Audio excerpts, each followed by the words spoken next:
الحمدللہ وحدہ والصلاة والسلام علی من لا نبی بعدہ اما بعد فاعوذ باللہ من الشیطان الرجیم بسم اللہ الرحمن الرحیم۔ السلام علیکم ناظرین، پبلک نیوز ٹی وی چینل پر رمضان المبارک کی خصوصی سحری ٹرانسمیشن لے کر ڈاکٹر محمد طاہر مصطفیٰ آپ کی خدمت میں حاضر۔ ناظرین کرام، جیسا کہ آپ جانتے ہیں کہ اس خصوصی سحری ٹرانسمیشن میں ہمارا پروگرام ہوتا ہے صدائے قرآن، جس میں آج ہمارا سبق ہے قرآن کریم کا 7واں پارہ ہے اور سورہ الانعام ہے۔ آیت نمبر 71 سے لے کر 73 تک کے مضامین ہماری گفتگو کا موضوع ہوں گے۔ ناظرین کرام، روزہ جو ہے یہ حقوق اللہ میں سے ہے۔ وہ عبادات، وہ حسنات، وہ صالح اعمال جن کا تعلق صرف اللہ کی ذات کے ساتھ ہے، وہ حقوق اللہ میں آتے ہیں۔ مثال کے طور پر ہم نماز پڑھتے ہیں، کسی انسان کے لیے نہیں پڑھتے۔ سجدہ کرتے ہیں، کسی انسان کے سامنے نہیں کرتے، کسی انسان کے لیے نہیں کرتے، وہ صرف اللہ کی ذات کے لیے ہے۔ لہٰذا صلاۃ یعنی کہ نماز وہ حقوق اللہ میں سے ہے۔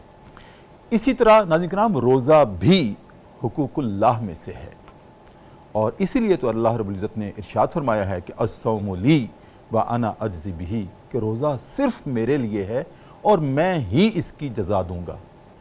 ہم کس کے لیے ناظرین کرام فجر سے لے کر مغرب تک بھوکے پیاسے رہتے ہیں، کھانا چھوڑ کے رکھتے ہیں، گناہ کی طرف مائل نہیں ہوتے اور احتراز کرتے ہیں، پرہیز کرتے ہیں اللہ کی نافرمانی سے روزے کی حالت میں کھانے پینے کے ساتھ؟ کس کے لیے؟ کس کی رضا کے لیے؟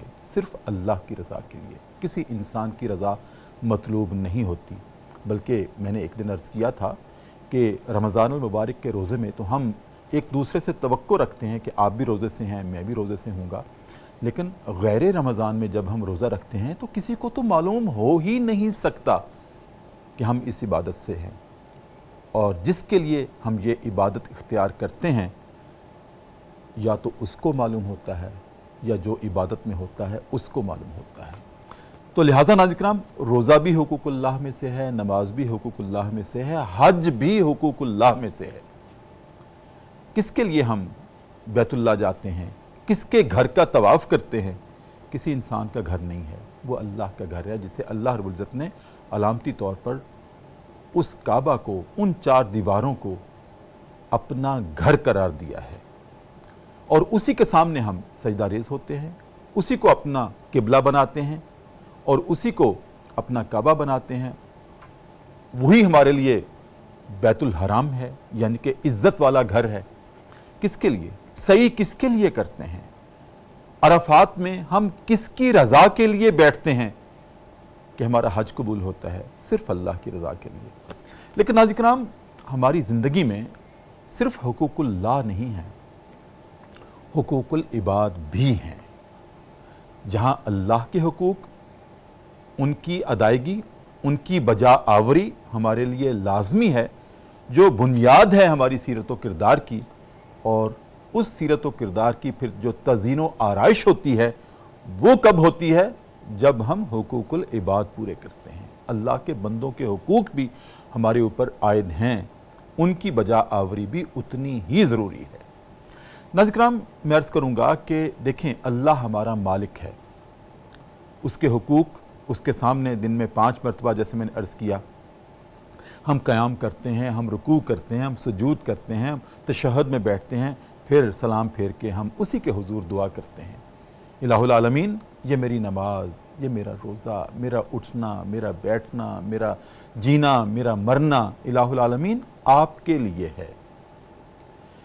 ناظرین کرام، اگر گھر کا ماحول ہو جس میں بھی ایک مالک ہوتا ہے، ایک نوکر ہوتا ہے، میں آپ کی توجہ چاہتا ہوں، گھر میں ایک مالک ہوتا ہے، ایک نوکر ہوتا ہے، کیا گھر کا مالک ایسے نوکر کو پسند کرتا ہے؟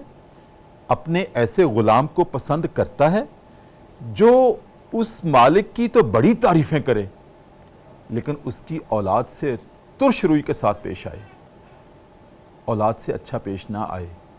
کیا مالک ایسے نوکر کو، ایسے غلام کو گھر میں پسند کرتا ہے کہ دن میں 5 مرتبہ اس کا غلام، اس کا نوکر اس کے سامنے جا کے کہے کہ آپ بہت اچھے ہیں، آپ بہت قابل تعریف ہیں، آپ بہت قابل ستائش ہیں، اور پھر اس کی تعریف کرنے کے بعد اس کی اولاد کے ساتھ اچھا پیش نہ آئے تو مالک کبھی برداشت نہیں کرتا، اور ایک دن وہ کہہ دیتا ہے تم میرے گھر سے نکل جاؤ۔ جب تم میری اولاد کو اچھا نہیں سمجھتے تو میری تعریفیں جو کرتے ہو مجھے اس سے کیا سروکار، کیونکہ ہر ایک کو اپنی اولاد زیادہ عزیز ہوتی ہے۔ ناظرین کرام، ایسے ہی اللہ رب العزت اس شخص کو ہرگز ناپسند کرتا ہے، اس سے محبت نہیں رکھتا جو صرف اس کی تعریفیں تو کرے دن میں 5 مرتبہ، اس کے لیے روزہ تو رکھے، اور روزے کی حالت میں اس کی مخلوق کے ساتھ، اس کی خلق کے ساتھ، الخلق عیال اللہ، یہ مخلوق اللہ کا کنبہ ہے، اس کے کنبے کے ساتھ پھر وہی انسان ترش روئی کے ساتھ پیش آئے، اس کی توہین کرے، اس کی اہانت کرے، اس کے ساتھ وہ ایسا کلام کرے جو کہ اس کا دل دکھا کے رکھ دے، وہ مالک بھی پسند نہیں کرتا۔ وہ بھی پھر کہتا ہے کہ میری بڑی تعریفیں کرتے ہو، میری بڑی نمازیں پڑھتے ہو، میرے لیے بڑے روزے رکھتے ہو، بڑے حج کرتے ہو، لیکن میری مخلوق کے ساتھ اچھا پیش نہیں آتے، جاؤ راندہ درگاہ کر دوں گا، نہیں بخشوں گا جب تک کہ وہ نہیں بخشیں گے جن کی تم نے اہانت کی، جن کی تم نے بے عزتی کی، جن کا تم نے دل دکھایا، جن کے تم نے حقوق پامال کیے، جن کے تم نے حقوق غصب کیے۔ جاؤ پہلے ان سے معافی مانگو، پھر میرے پاس آنا، پھر روزے قبول ہوں گے، پھر نماز قبول ہوگی، پھر ہی حج قبول ہوگا۔ ناظرین کرام، ہم ذرا آپ ایک لمحے کے لیے سوچیں جو میں نے بات کی ہے کہ گھر کا مالک یہ برداشت نہیں کرتا تو وہ مالک الملک کیسے برداشت کرتا ہے جس نے اپنے بندے کے لیے اعلان کیا ہے کہ میرے کعبہ کی قیمت ایک طرف، میرے ایک انسان کی قیمت ایک طرف، وہ پلڑا بھاری ہے۔ ناظرین کرام، اتنا محبوب ہے اللہ کو انسان جس کی ہم توہین کرتے ہیں، جس کو ہم کچھ سمجھتے نہیں۔ کس بنیاد پر؟ اپنے مال کی وجہ سے، اپنے کمال کی وجہ سے، اپنے جمال کی وجہ سے ہم دوسروں کو کچھ سمجھتے نہیں ہیں۔ یہ مال، یہ جمال، یہ کمال تو ایک برف ہے، یہ تو پگھل رہی ہے اور پھر پگھل کر ختم ہو جائے گی، لیکن باقی کیا رہنا ہے؟ اللہ کے بندوں کے ساتھ اور اللہ کی ذات کے ساتھ جو آپ اعمال کرتے ہیں وہ باقی رہنے ہیں۔ نہ جمال باقی رہنا ہے، نہ کمال، اور نہ ہی مال، صرف اعمال، وہ بھی اعمال حسنہ، وہ اعمال جس میں اللہ بھی راضی اور اس کی مخلوق بھی راضی۔ ایسا کیسے ہو سکتا ہے کہ حقوق العباد میں ماں باپ کے حقوق پامال کر دیے، ان کی طرف توجہ ہی نہیں کی، ماں باپ کو ہم اولڈ ایج ہوم میں چھوڑ آئیں اور اپنے روزوں سے خدا کو راضی کرنا چاہتے ہیں؟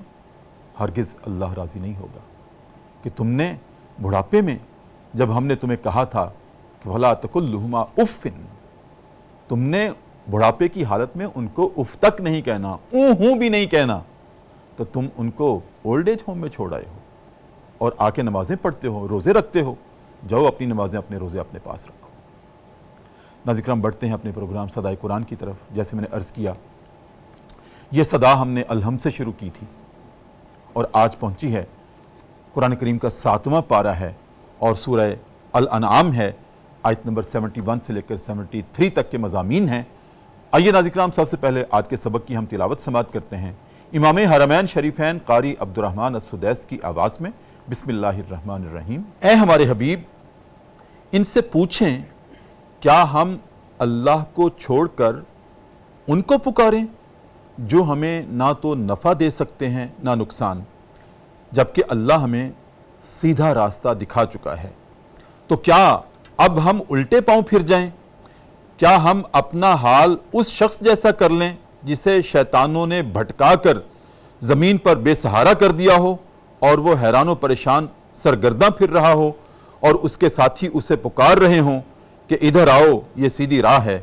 اے ہمارے حبیب، آپ فرمائیں اصل ہدایت تو وہی ہے جو اللہ کی طرف سے عطا کردہ ہے، اور اس اللہ سے ہمیں یہی حکم ملا ہے کہ مالک کائنات کے آگے سر تسلیم خم کر دو، نماز قائم کرو اور اس کی نافرمانی سے بچو، پھر تم سب اسی کی طرف لوٹائے جاؤ گے۔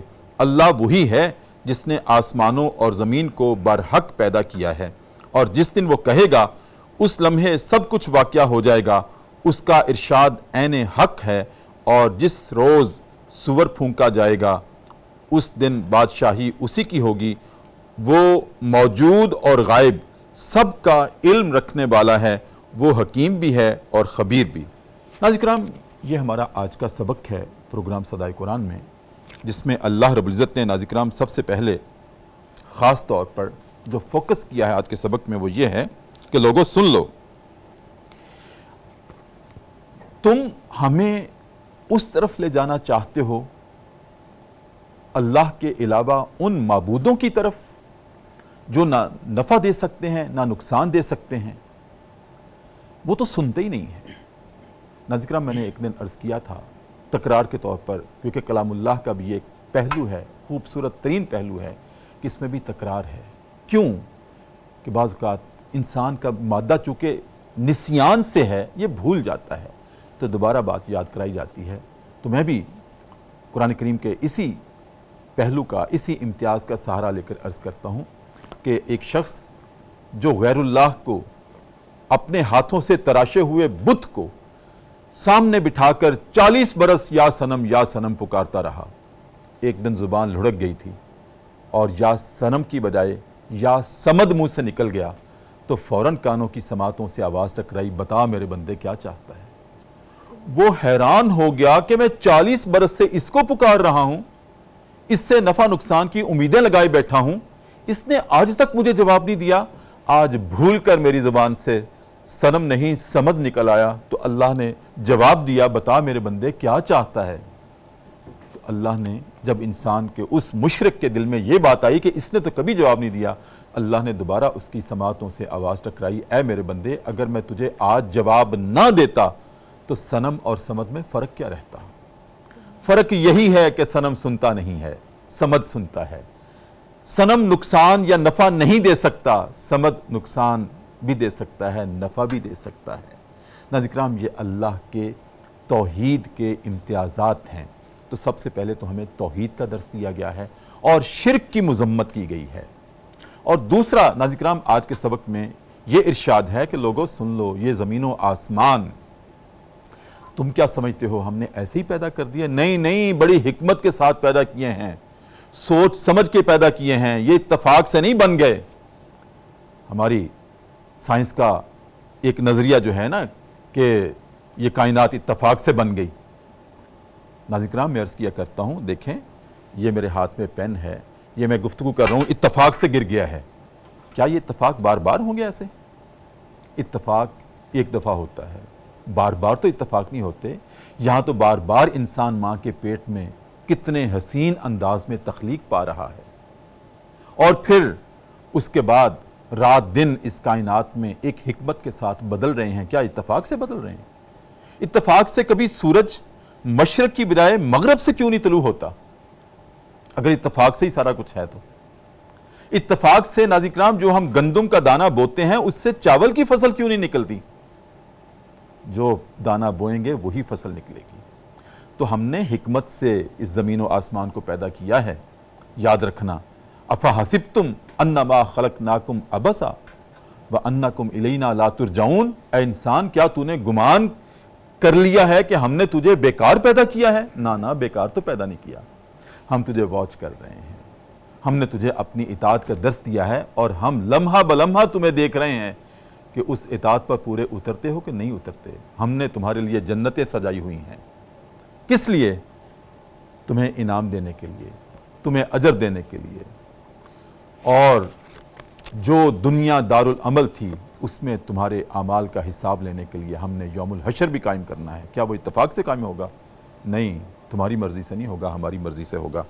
اور پھر ناظرین کرام، جو سارا نظام کائنات چل رہا ہے، اس پر پھر آج کے سبق میں اللہ نے یہ بھی ارشاد فرمایا، لوگوں سن لو، بادشاہی میری ہے، حکم میرا چلے گا۔ اگر تم سمجھتے ہو کہ ہمارا حکم بھی چل سکتا ہے، ذرا ایک دن رمضان کے دن ہیں، ذرا دن کو مختصر کر کے دکھا دو کہ آج جلدی افطار کر لیں، روزہ بہت لگا ہوا ہے۔ نہیں، تمہارے کہنے سے دن مختصر نہیں ہوگا، تمہارے کہنے سے سورج جلدی غروب نہیں ہوگا، اور نہ ہی تمہارے کہنے سے سورج جلدی طلوع ہوگا، نہ ہی تمہاری خواہش سے سورج مغرب سے طلوع ہوگا یا مشرق میں غروب ہوگا، یہ ہم کرنے والے ہیں، یہ سب کچھ ہمارے حکم سے چل رہا ہے، ایک پتا بھی ایسا نہیں ہے جو ہمارے حکم کے بغیر درخت سے نیچے گر جائے۔ ناظرین کرام، یہ مقدمہ ہے آج کے سبق کا، اس میں ہمارے لیے کیا فکر و عمل کی زاویے ہیں اور تطہیر کے لیے کیا افکار ہیں، اس پہ ہم گفتگو کرنے والے ہیں۔ اور گفتگو کرنے کے لیے میری دائیں جانب سیالکوٹ سے ہمارے مہمان کل بھی تشریف لائے تھے، آج بھی ٹرانسمیشن کا حصہ ہیں، جناب علامہ محمد اقبال، جو کہ ماشاءاللہ عالم دین ہیں، بہت ساری کتابوں کے مصنف ہیں اور آپ ان کو مختلف چینلز پہ دیکھتے ہیں۔ آج پروگرام صدائے قرآن کی زینت ہیں۔ السلام علیکم ورحمۃ اللہ۔ وعلیکم السلام ورحمۃ اللہ۔ اور ناظرین کرام، میری بائیں جانب جناب ڈاکٹر شگفتہ اقبال، کل بھی بہت خوبصورت گفتگو کی تھی، ہماری رہنمائی کی تھی، خاص طور پر نسل نو کی تعلیم اور تربیت کے حوالے سے، اور آج ہم نے پھر ان کو زحمت دی ہے۔ ڈاکٹر صاحبہ ناظرین کرام ماشاءاللہ یو کے سے ان کی ڈاکٹریٹ ہے اور پھر یو ایس اے سے ان کی پوسٹ ڈاکٹریٹ ہے، اور مختلف تعلیمی اداروں میں نسل نو کی تربیت وہاں اس ویسٹرن ماحول میں آپ نے کی ہے، ان کو قال اللہ و قال رسول کی آپ نے صدا دی ہے، اور ان کو اسلامی سانچے میں ڈھالنے کی آپ نے کوشش نہیں کی بلکہ تربیت بھی کی ہے، اور اپنی ساری عمر وہاں آپ نے اس کام میں لگائی ہے جس میں اللہ کی رضا تھی۔ آج پروگرام صدائے قرآن کی زینت ہے، بلوچستان سے ڈاکٹر شگفتہ اقبال کا تعلق ہے، اور اس طرح سے الحمدللہ پروگرام صدائے قرآن کو بلوچستان کی نمائندگی بھی حاصل ہو رہی ہے۔ السلام علیکم ورحمۃ اللہ۔ وعلیکم السلام ورحمۃ اللہ۔ ڈاکٹر صاحب کیسی ہیں آپ؟ خیریت سے ہیں؟ الحمدللہ۔ اور ناظرین کرام، آپ نے کہیں نہیں جانا، ایک اور بھی آپ کو خوشخبری دوں کہ پروگرام کے آخر میں آج قصیدہ بردہ شریف ہوگا، اور قصیدہ بردہ شریف پیش کون کریں گے؟ جناب صہیب رضا قادری، جن کی آواز کو اللہ رب العزت نے ناظرین کرام ایک منفرد سوز عطا کیا ہے، ایسا سوز کہ میں اگر یہ کہوں تو غلط نہیں ہوگا کہ ان کو سننے کے لیے دل پہ ہاتھ رکھنا پڑتا ہے۔ کمزور دل حضرات شاید نہیں سن سکتے کیونکہ اس میں اتنا گداز ہوتا ہے، ان کی آواز میں اتنا سوز ہوتا ہے۔ آج پروگرام صدائے قرآن کی وزینت بنیں گے اور قصیدہ بردہ شریف سے ہمیں انشاءاللہ تعالی فیضیاب کریں گے۔ تو بڑھتے ہیں ناظرین کرام گفتگو کی طرف۔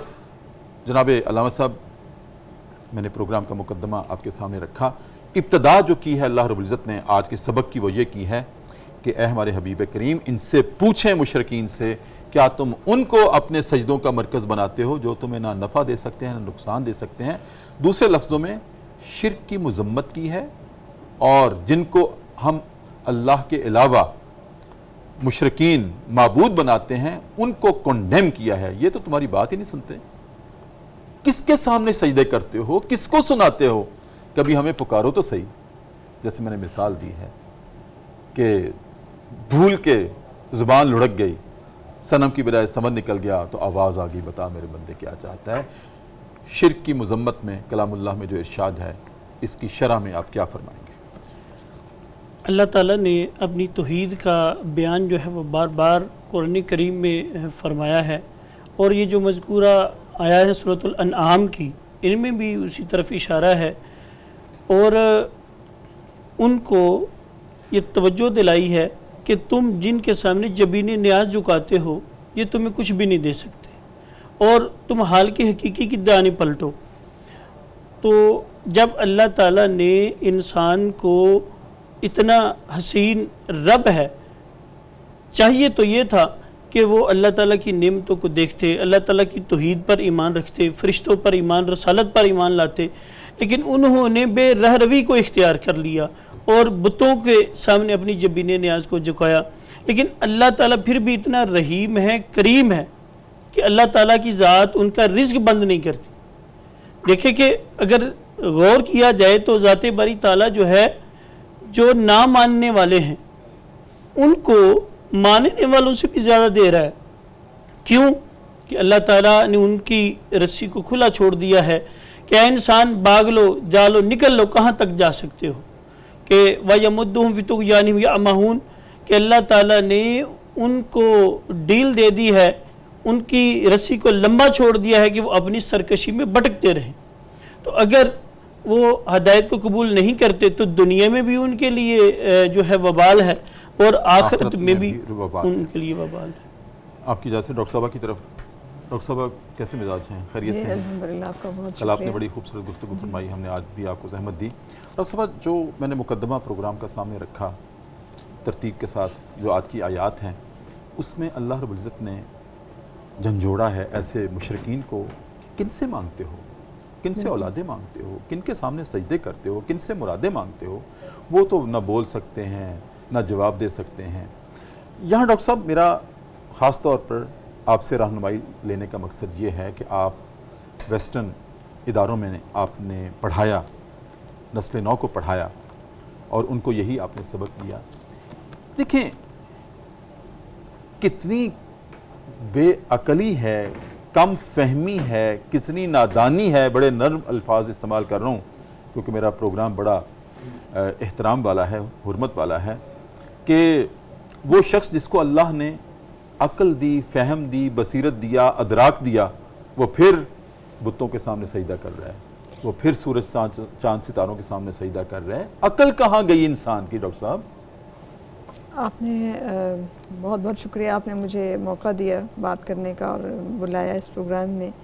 اس پروگرام کی جو افادیت اور اہمیت ہے وہ ہمیں اس وقت شاید سمجھ میں نہیں آ رہی ہے، لیکن وقت کے ساتھ ساتھ جو ہم جب اس کے ثمرات دیکھیں گے انشاءاللہ اپنے معاشرے پہ، تو آپ نے ایک بہت خوبصورت انالوگی دی، اٹ واز ویری بیوٹیفل، کہ مالک اور نوکر کا تعلق بتایا کہ اگر وہ اپنے اس مالک کے بچوں سے اچھا سلوک نہیں کرتا، تو مالک کہاں برداشت کرتا ہے؟ تو یہ اس یقین کا ایک حصہ ہے۔ شرک دیکھیں، شرک اللہ تعالیٰ نے کیا، اس کی کوئی معافی نہیں ہے، اور جب ہم اپنے مرادیں ان لوگوں سے توقع لگا کے بیٹھیں کہ وہ پوری کریں گے، آپ نے یاد دلا دی حضرت ابراہیم علیہ السلام کی، کہ جب انہوں نے سارے بت جو ہیں وہ توڑ کر، اور جو ہے وہ ایک بڑے جو ان کے سردار تھے ان کے گلے میں کلہاڑا رکھ دیا، اور پھر کہا کہ اس سے پوچھو۔ تو یہ تو اتنی بڑا واقعہ ہے کہ جو ہمارے سب کے لیے رہنمائی کا سبب ہو سکتا ہے، اور ہم سمجھیں اگر ہماری عقل ہے، اگر ہم، اور انسان کو جانوروں سے ممتاز کرنے والی کیا چیز ہے، یہی عقل ہے، اشرف المخلوقات اسی بنیاد پر ہے۔ تو یہ کیا تدبر بھی کیا تو نے، کبھی ہے نوجوان کا تدبر بھی کیا، تو یہ تدبر کی بات ہے۔ اور پھر آپ نے یہ جو مثال دی ہے اس میں کہ اس کے ساتھ اچھا سلوک نہیں کر رہا، تو وہ اسے جو ہے وہ قابل قبول نہیں ہے، قابل قبول نہیں ہے۔ تو کیا ہم، جس نے ہمیں کریٹ کیا ہے، جو ہمارا ایبسولوٹ اتھارٹی ہے جس کی، کیا ہم اس کے ساتھ کسی کے برابر سمجھ سکتے ہیں؟ تو یہ تو ہمارے فہم اور ادراک پہ سوال آتا ہے کہ پھر دوسرا ایک اس کا پہلو میں آپ کے سب کے اپنے ناظرین کے گوش گزار کرنا چاہوں گی کہ یہ تو مثال تھی ان بتوں کی جن کی پرستش کی جاتی تھی۔ ہم اس کو اپنی زندگی میں، معاشرتی زندگی میں خاص طور سے، کیا ہمارے پاس آج ان بتوں نے کچھ اور کو ریپلیس، ان بتوں کو کس اور چیزوں نے، رویوں نے ریپلیس نہیں کر دیا؟ بالکل کر دیا۔ کیا ہمارے پاس انا کا بت نہیں ہے؟ کیا ہمارے پاس تکبر کا بت نہیں ہے؟ کیا ہمارے پاس اپنی امارت کا بت نہیں ہے؟ کیا ہمارے پاس اس جہالت کا کوئی علاج ہے؟ جہالت کا بت ہے، جہالت کا بت ہے۔ کیا ہمارے پاس اس نمائش و نمود کہ میں نے روزہ رکھا اور میں نے افطار کیا اور میں نے اسٹیٹس لگا دیا، یہ ہم نے افطاری میں بنایا، ہم نے یہ کیا، اور یہ سب کبھی نہیں سوچا کہ اس اسٹیٹس کو اگر کوئی غریب دیکھ لے گا تو اس پہ کیا بیتے گی؟ یہ ہم کس طرف کو جا رہے ہیں؟ اس میں بہت ضرورت ہے ان کو ایڈریس کرنے کی، ان پہ بات کرنے کی۔ یہ بھی نمائش ہے۔ میرے سامنے میں نے کل عرض کیا تھا 12 ڈشز پڑی ہیں۔ بڑی گاڑی ہو ہمارے پاس، چھوٹی گاڑی کی بات ہی نہیں ہو رہی، بڑی گاڑی کی بات ہو۔ ہم نے شادی پر اتنا خرچ کیا، انہوں نے یہ اسراف دیکھیں، ہم کس کو خوش کرنے کی کوشش کر رہے ہیں؟ اور ہمارے پاس آج یہ بت ہے، اسراف کا، تکبر کا، غرور کا، امارت کا، یہ انہوں نے ریپلیس کر دیا، ہم نے ریپلیس کر لیا ہے اپنی زندگیوں میں۔ یہ ہمارے لیے لمحہ فکریہ ہے۔ جی بہت شکریہ ڈاکٹر صاحب، آپ کی اجازت سے ایک وقفہ ہے، علامہ صاحب آپ کی اجازت سے بھی۔ ناظرین کرام، بہت خوبصورت اور حسین گفتگو ہے، قبولیت کی گھڑیاں ہیں۔ پبلک نیوز ٹی وی چینل پر سحر ٹرانسمیشن ہے، 1445 ہجری ہے اور آج 14واں روزہ ہے۔ ناظرین کرام، اس کی سحری کے لمحات میں پروگرام صدائے قرآن ہے، وقفہ ہے، اور وقفے میں ہم جایا کرتے ہیں دربار رسالت میں اور اپنے نبی کریم صلی اللہ علیہ وسلم کی ذات اقدس پر والہانہ انداز میں درود کریم کا نذرانہ پیش کرتے ہیں اور واپس آتے ہیں۔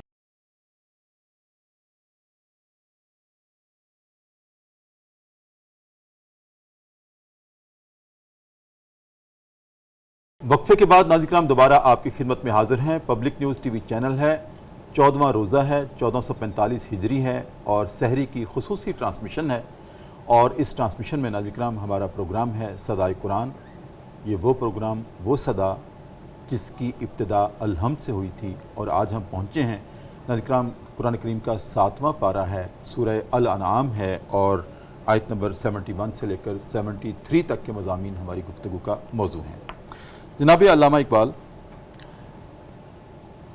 آج کے سبق میں اللہ رب العزت نے اپنے نبی کریم صلی اللہ علیہ وسلم سے مخاطب ہو کر یہ بھی کلام کیا ہے کہ اے نبی، ان سے کہیں میں تو اسی بات کا پابند ہوں جو مجھے اللہ کی طرف سے حکم ملا ہے، اور مجھے تاکید کی گئی ہے کہ میں نماز پہ قائم رہوں اور تقوی پہ قائم رہوں۔ ایک تو علامہ صاحب دیکھیں، آج جس عبادت کی سحری کی گھڑیاں ہیں، اس عبادت کے ساتھ بھی اللہ رب العزت نے تقوی کو لازم و ملزوم کیا ہے۔ یا ایھا الذین آمنوا کتب علیکم الصیام کما کتب علی الذین من قبلکم لعلکم تتقون۔ لوگو، تم پر روزہ فرض کیا گیا ہے جیسے کہ تم سے پہلی امتوں پہ فرض کیا گیا تھا، تاکہ تم متقی بن جاؤ۔ اس عبادت کا مقصد، پہلا مقصد تقوی روزے کا۔ لیکن آج یہاں اس سبق میں بھی اللہ رب العزت نے ارشاد فرمایا کہ اے ہمارے حبیب کریم، ان سے کہیں میں تو اس وحی کا پابند ہوں، اس حکم کا پابند ہوں جو میری طرف نازل کیا جاتا ہے، اور مجھے حکم کیا گیا ہے، اور یہ حکم صرف مجھے نہیں، میری وساطت سے امت کے لیے حکم ہے کہ نماز پہ قائم رہوں اور تقوی اختیار کیے رکھوں۔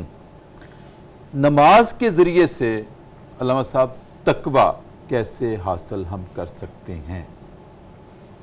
ماشاءاللہ ڈاکٹر صاحب قبلہ، آپ نے بڑا اچھا سوال کیا اس قرآن کریم کی ان آیات کی روشنی میں کہ تقوی کیسے حاصل ہو سکتا ہے، اور نماز کے ساتھ اس کا بہت زیادہ گہرا تعلق ہے کہ تقوی کا لغوی معنی ہے رکنا، بچنا، اور اصطلاح شرع میں معنی ہے کہ شارع علیہ السلام جو لے کے آئے ہیں اور جو اللہ تعالیٰ کی منع کردہ چیزیں ہیں ان سے رک جانا۔ ٹھیک۔ اور نماز سے تقوی کا حصول ہے کہ جس طرح قرآن کریم میں اللہ تعالیٰ ارشاد فرماتا ہے کہ ان الصلاۃ تنہی عن الفحشاء والمنکر، کہ بے شک نماز جو ہے وہ بے حیائی اور بری باتوں سے روکتی ہے، اور یعنی کہ نماز سے بھی حصول کیا ہے تقوی، اور تقوی جو ہے یہ ریکوائرمنٹ ہے اللہ تعالیٰ کی، وہ جیسے بھی جس طرح آپ نے روزے سے بھی تقوی مطلوب ہے اور نماز سے بھی تقوی مطلوب ہے۔ جب بندہ نماز پڑھتا ہے تو نماز بے حیائی اور بری باتوں سے روکتی ہے، اور تقوی کا حصول جو ہے وہ انسان کے لیے اور آسان ہو جاتا ہے۔ اگر ہم دیکھتے ہیں کہ نماز کے بہت زیادہ اچھے اثرات ہیں۔ جب کوئی بندہ نماز کی طرف بڑھتا ہے تو اللہ تعالیٰ کی رحمت کے دروازے کھل جاتے ہیں، کہ رسول کریم صلی اللہ علیہ وسلم نے بڑی سادہ سی اگزامپل دی نا، کہ صحابہ تم میں سے کسی کے دروازے کے اوپر نہر ہو اور اس میں وہ 5 دفعہ غوطہ زن ہو، نہائے، تو اس کے اوپر کوئی میل کچیل رہ جائے گی؟ تو صحابہ نے عرض کی یا رسول اللہ نہیں، فرمایا آن وعلی ھذا القیاس، فرمایا ایسے ہی نماز ہے کہ جو بندہ 5 وقت نماز پڑھتا ہے تو گناہوں سے ایسے پاک ہو جاتا ہے جیسے 5 دفعہ نہر میں نہانے سے بندہ میل سے پاک ہو جاتا ہے۔ جی بالکل۔ تو تقوی کا حصول جو ہے وہ اور آسان سے آسان تر بنتا چلا جاتا ہے۔ ٹھیک ہے ڈاکٹر شگفتہ، علامہ صاحب نے بھی اس کا اشارہ دیا، اور کلام اللہ کی یہ نص ہے، واضح آیت ہے، ان الصلاۃ تنہی عن الفحشاء والمنکر۔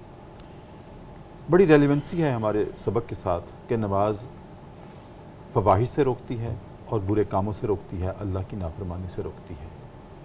لیکن ہمارا مشاہدہ یہ بھی ہے کہ انسان نمازی بھی ہے، وہ پھر بھی ایسے برائی اور گناہوں کے کاموں میں ملوث ہمیں نظر آتا ہے۔ جیسے میں نے اپنے مقدمے میں عرض کیا کہ نمازی بھی ہے، اللہ کے حقوق پورے کرتا ہے، مخلوق کے ساتھ اچھا پیش نہیں آتا۔ تو مخلوق کے ساتھ اچھا پیش نہ آنا کیا ہے؟ اللہ کی نافرمانی ہے نا۔ بالکل۔ ایک طرف قرآن کریم کا دعویٰ ہے کہ یہ نماز جو ہے برے کاموں سے بھی روکتی ہے اور فواحش سے بھی روکتی ہے۔ اگر یہ ہمارا مشاہدہ ہے کہ ایک شخص نمازی بھی ہے اور نافرمانی کے کام بھی کرتا ہے، پھر ایرر کہاں ہے؟ نماز میں تو ہو نہیں سکتا۔ بہت بہت اہم نقطہ آپ نے اٹھایا ہے۔ آپ نے کبھی کوئی مشینوں کا استعمال ہم کرتے ہیں، آپ نے روبوٹ دیکھے ہوں گے، ریموٹ کنٹرول سے چلنے والی چیزیں دیکھی ہوں گی۔ تو ایک آرٹیکل تھا تحریر مجھے جس کا لکھا ہوا تھا، کسی کا مجھے نام یاد نہیں آ رہا اس وقت، کہ نماز عادت یا عبادت۔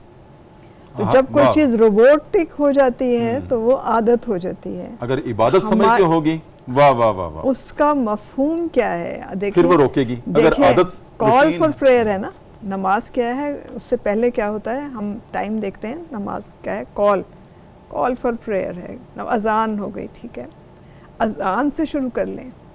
ہم کہتے ہیں اللہ اکبر۔ دیکھیں اس وقت باڈی لینگویج ہم کہتے ہیں سیکھنے سکھانے کے لیے باڈی لینگویج بہت اہم ہوتی ہے، کہ 60% یا 70% جو آپ کی باڈی لینگویج سکھاتی ہے، اور باقی پرسنٹ جو ہے وہ ورڈز ہوتے ہیں۔ باڈی لینگویج میں ہمیں کیا مل رہا ہوتا ہے؟ ہماری باڈی لینگویج کیا کہتی ہے؟ مجھے نہیں پتا اس وقت کہ میں یاد سے نہیں کہہ سکتی کہ جو ہم جب ہینڈز اپ کراتے ہیں تو ہم کیا کرتے ہیں؟ ہاتھ اوپر اٹھائے جاتے ہیں نا، جب کہیں کوئی خطرہ ہوتا ہے، کوئی ٹیررسٹ آ رہے ہوتے ہیں تو ان کو ہینڈز اپ جب کرایا جاتا ہے تو ہاتھ اوپر اٹھائے۔ اللہ اکبر کہنے کا مطلب یہی ہے کہ ہم نے مانا کہ اللہ از دا گریٹسٹ۔ اور کال فار پریئر، نماز اذان کیا کہہ رہی ہے؟ کہ اللہ اکبر، اور پھر اللہ اکبر، اور پھر حی علی الصلاۃ، حی علی الفلاح۔ آؤ کس طرف؟ نماز کی طرف، اور ساتھ ہی ہے فلاح کی طرف۔ اور فلاح اگر نماز سے حاصل نہیں ہو رہی تو وہ نماز صرف ہماری عادت ہے۔ ہم نے اپنی نسلوں کو اپنے گھروں میں کبھی ہم نے اس روبوٹک سسٹم میں رٹے لگوائے، ہم نے کبھی ان ریبک جو ہم ریسیٹیشن ہے، ہم نے کبھی ان کا مفہوم بچوں کو سمجھانے کی نہ کوشش کی، نہ وہ ماحول دیا، نہ ہم نے اس میں ایفرٹس کی۔ اور میں نے آپ کو شاید وہ کل کے پروگرام میں بھی کہا تھا نا کہ ہماری بہت پٹائی ہوگی، ہم سے سخت حساب لیا جائے گا، اور ہمیں تو کہتے رہنا چاہیے کہ اللہم حاسبنا حسابا یسیرا، کیونکہ ہمارے پاس وسائل بہت ہیں، ہمارے پاس اپرچونٹیز بہت ہیں، ہمارے پاس وہ سورسز بہت ہیں جن کے ذریعے سے ہم یہ پیغام دے سکتے ہیں۔ ہمارے پاس پبلش چیزیں ہیں، ہمارے پاس آن لائن چیزیں اویلیبل ہیں، ہمارے پاس ایک انگلی کے ایک بٹن دبانے سے ہم ہر چیز معلوم کر سکتے ہیں۔ ہم میں سے کس نے کوشش کی، میں اپنے آپ کو بھی اسی وقت بلیم دے رہی ہوں کہ ہم نے نماز کو اس کی صحیح روح کے ساتھ نافذ کرنے کی، یا اس میں اپنے نماز قائم کریں۔ میں اپنے گھر میں میری رعیت جو ہے، میں اس کی ذمہ دار ہوں، میں نے کیا وہ نماز قائم کرنے کے لیے کوشش کی؟ میں نے وہ طریقہ اس روح کو تک پہنچانے کی یا پہنچنے کی کوشش کی؟ الفاظ کیا ہیں ان کے لفظ دیکھیں، سبحانک اللہ سے شروع کریں، اعوذ باللہ سے، اور اس سے ہم جو کہہ رہے ہوتے ہیں کیا ہم اس کا مفہوم جانتے ہیں؟ ہم وہ جان لیں اور فوکس کر لیں۔ یعنی جتنے دھیان سے آپ دیکھیں کہ بچہ گیم کھیل رہا ہوتا ہے موبائل پہ یا کمپیوٹر پہ یا جو بھی گیمز اس وقت ہیں اویلیبل، کیا اتنے انہماک سے ہم 2 منٹ 4 منٹ 5 منٹ نماز پڑھ سکتے ہیں، فوکس کر سکتے ہیں؟ ہم نے وہ تربیت ہی نہیں کی، یہ ہمیں سوچنا پڑے۔ بالکل ٹھیک ہے۔ ناظرین کرام، جناب ڈاکٹر شگفتہ نے بڑی اہم بات کی ہے، ایک ہے نماز کو عبادت کے طور پہ ادا کرنا، کیا خوبصورت بات کہی ہے، اور ایک ہے عادت کے طور پہ ادا کرنا۔ عادت کے طور پہ جو ہم نماز کو ادا کرتے ہیں، پھر وہ نماز وہی ہوتی ہے جس میں ہمیں تمام بھولی ہوئی باتیں بھی یاد آتی ہیں، اور عبادت سمجھ کر جو نماز ادا کریں گے وہ پھر ایسی ہوگی کہ حضرت علی رضی اللہ تعالی عنہ کی ٹانگ میں جب تیر کھب گیا تھا ایک غزوے میں، جب نکالنا چاہا تو شدید درد ہوئی، تو آپ نے کہا توقف کرو، مجھے نماز کی نیت کر لینے دو، جب میں نماز میں کھڑا ہوں گا میری ساری توجہ اللہ کی طرف ہوگی، پھر تم کھینچ لینا۔ سبحان اللہ۔ ذکر نماز ایسی ہونی چاہیے جس میں ساری توجہ اللہ کی طرف ہو۔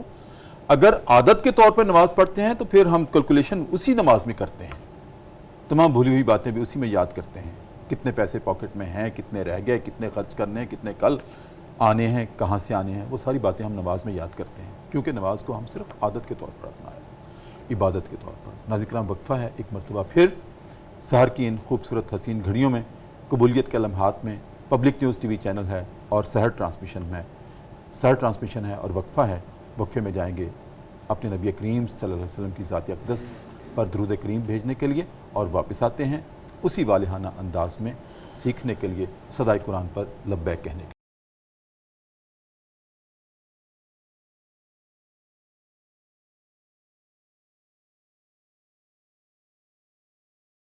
وقفے کے بعد ناظرین کرام دوبارہ آپ کی خدمت میں حاضر ہیں۔ پبلک نیوز ٹی وی چینل ہے، رمضان المبارک کا 14واں روزہ ہے، 1445 ہجری ہے، اور خصوصی سحر ٹرانسمیشن ہے اس وقت ناظرین کرام، جس کو آپ ملاحظہ کر رہے ہیں، اور اس میں ہمارا پروگرام ہوتا ہے صدائے قرآن۔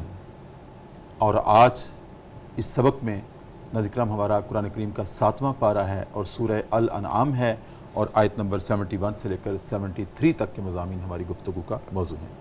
علامہ اقبال صاحب، آج ہماری گفتگو میں اور آج کے سبق میں اللہ رب العزت نے یہ بھی ارشاد فرمایا ہے، لوگوں سن لو، روز محشر ہم ایک سور پھونکیں گے۔ یہ بڑا معروف لفظ ہے، جی سور پھونکنا۔ یہ سور کیا چیز ہے اور اس کو پھونکنے سے کیا مراد ہے؟ یہ اصل حدیث مبارکہ ہے کہ ابو ہریرہ رضی اللہ تعالیٰ عنہ اس کے راوی ہیں کہ حضور سید دو عالم صلی اللہ علیہ وسلم نے ارشاد فرمایا کہ اللہ تعالیٰ کی عرش کے نیچے حضرت اسرافیل علیہ السلام نے سور پکڑ رکھا ہے، اور وہ اللہ تعالیٰ کی عرش کی طرف دیکھ رہے ہیں اور اللہ تعالیٰ کے حکم کے منتظر ہیں کہ کب حکم دیا جائے تو وہ پھونکے۔ صحابہ نے عرض کیا یا رسول اللہ صلی اللہ علیہ وسلم یہ سور کیا ہے؟ تو تاجدار کائنات صلی اللہ علیہ وسلم نے ایکسپلین کرتے ہوئے فرمایا کہ یہ سینگ ہے، یہ ایک نکارہ ہے، یا ایک داڑھ ہے کہ جو اللہ تعالیٰ کے امر سے پیدا ہوگی، اور یہ اس کا پھونکنا 3 دفعہ ہوگا۔ حدیث مبارکہ رسول کریم صلی اللہ علیہ وسلم فرماتے ہیں جب پہلی دفعہ سور پھونکا جائے گا تو ساری مخلوق کے اوپر دہشت طاری ہو جائے گی، متوجہ ہو جائیں گے۔ اچھا۔ اور جب سارے متوجہ ہو جائیں گے، اللہ تعالیٰ کی دہشت روب طاری ہو جائے گا، تو پھر دوسری دفعہ سور پھونکا جائے گا، تو پھر جو زندہ ہیں یہ سارے کے سارے مر جائیں گی، ساری مخلوق جتنی مخلوقات ہیں فنا ہو جائے گا، فنا ہو جائیں گے۔ اور پھر تیسری دفعہ اللہ تعالیٰ کا جب حکم ہوگا سور پھونکا جائے گا، تو پھر مردے قبروں سے نکل آئیں گے، اور جو مر چکے ہوں گے دوبارہ ان کو اللہ زندگی عطا فرمائے گا۔ اور یہ بہت المناک اور دہشت والا مرحلہ ہوگا کہ رسول اللہ صلی اللہ علیہ وسلم نے ایک بڑی بڑی طویل احادیث میں ان کا تذکرہ فرمایا کہ وہ ایسی ایسی کیفیات ہوں گی کہ جب پوری روئے زمین سے انسانیت کے جو اثرات ہیں ختم ہو جائیں گے، پھر اللہ تعالیٰ ایک ایسی بارش برسائے گا کہ جس سے انسان کی دوبارہ کریشن ہوگی یا اگنا شروع ہو جائیں گے۔ حدیث مبارکہ کے لفظ ہیں، اور جو مردہ ہیں وہ زندہ ہو کے جہاں اللہ تعالیٰ کا حکم ہوگا وہاں ان سب کو جمع کر دیا جائے گا، اور پھر آگے قیامت کے جو مرحلات ہیں ترتیب وار پھر وہ اللہ تعالیٰ ان کو جو ہے ظاہر فرمائے گا۔ ٹھیک ہے ڈاکٹر صاحب، اب سحر کی گھڑیاں اپنے اختتام کو پہنچ رہی ہیں اور ہمارا پروگرام صدائے قرآن بھی اپنے اختتام کی طرف گامزن ہے۔ بس ناظرین کی رہنمائی کے لیے ایک اور چھوٹی سی آپ سے رہنمائی چاہیے۔ آج کے سبق میں اللہ رب العزت نے یہ بھی ارشاد فرمایا ہے کہ لوگوں سن لو، اللہ ہی عالم الغیب ہے اور عالم الشہادہ ہے۔ مراد یہ ہے کہ غیب کا بھی اور جو کچھ ہمارے سامنے موجودات ہیں اس کا علم صرف اللہ کی ذات کو ہے۔ لوگوں تمہارے بس میں نہیں ہے تم جان سکو کہ پردے کے پیچھے کیا ہے۔ بالکل، آنکھوں کے سامنے تو نظر آتا ہے، آنکھوں کے پیچھے کیا ہے۔ جی، ایک آسمان تمہیں نظر آتا ہے، 6 آسمان اس کے اوپر ہیں، تمہیں کہاں معلوم اور تمہیں کیا معلوم کہ اس میں کیا ہے؟ تھوڑی سی وضاحت دیکھیں انسانی علم کی مثال اور اللہ تعالیٰ کی جو اللہ تعالیٰ کی ایبسولوٹ اتھارٹی اور نالج اور جو شہادہ اور یہ علم غیب اور سب جس کی بات اس طرح سے کی جائے کہ سمندر ہو اور ایک ہمارے پاس ایک قطرہ اگر اس میں ہم ایک انگلی ڈبوئیں تو ہم کتنا پانی ہماری انگلی کو گیلا کر سکتا ہے۔ شاید اتنے اس سے بھی کم علم ہوگا انسان کے پاس۔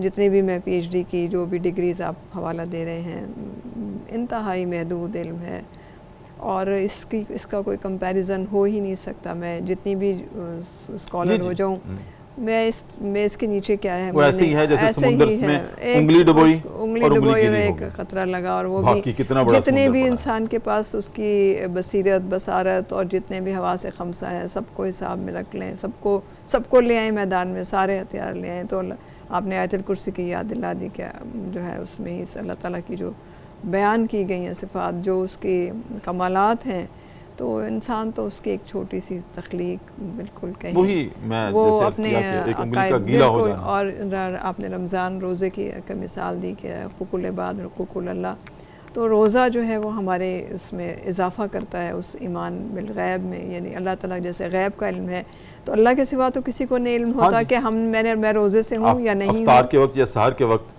ہم علم غیب کا ہی سہارا لیتے ہیں نا، اس نے غیب سے ہمیں کہہ دیا اسی کے سہارے سے ہم جو ہے نا ہم اس پہ پریکٹس کر رہے ہوتے ہیں، پھر کھا لینا دیکھیں بس. بہت شکریہ ڈاکٹر صاحب آپ کی آمد کا اور خوبصورت گفتگو کا. جناب علامہ اقبال قادری آپ کی آمد کا بہت شکریہ. شہر اقبال سے آپ تشریف لائے تھے.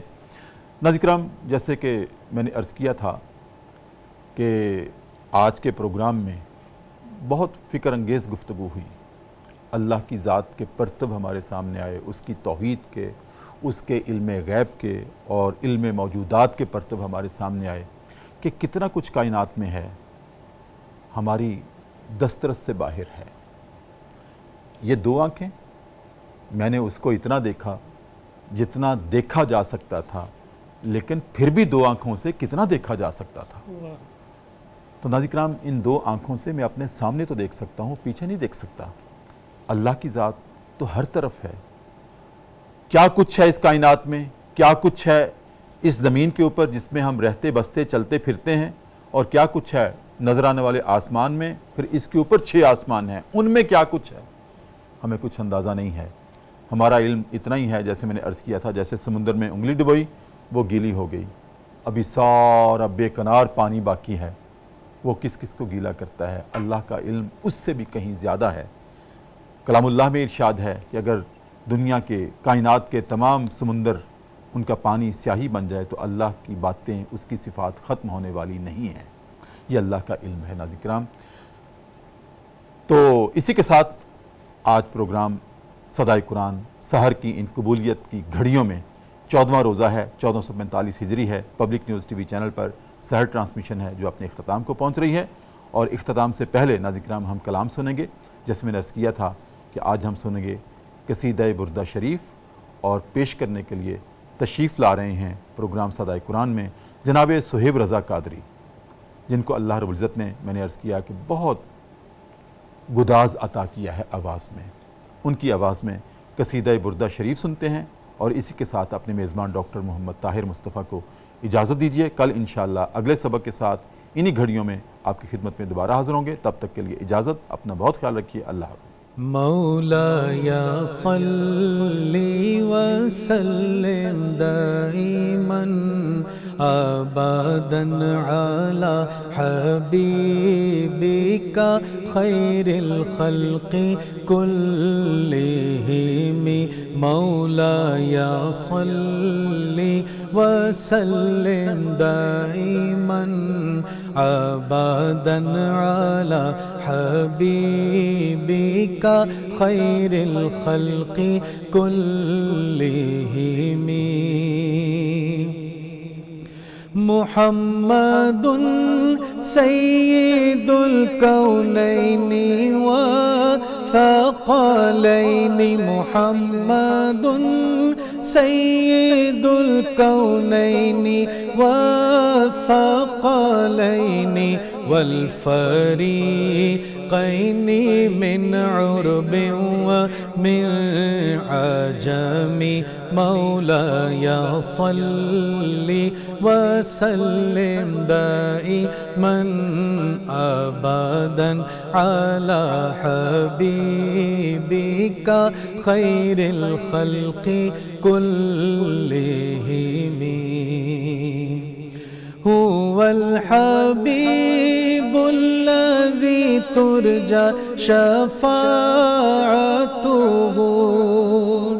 هو الحبیب الذی ترجى شفاعته لكل حول من الأحوال مقتهم مولاي صل وسلم دائما أبدا على حبيبك خير الخلق كلهم يا أكرم الخلق ما لي من ألوذ به يا أكرم الخلق ما لي من ألوذ به سواك عند حلول الحادث العمام مولاي صل وسلم دائما أبدا على حبيبك خير الخلق كلهم يا ربي بالمصطفى بلغ مقاصدنا يا ربي بالمصطفى بلغ مقاصدنا واغفر لنا ما مضى يا واسع الكرم مولاي صل وسلم دائما أبدا على حبيبك خير الخلق كلهم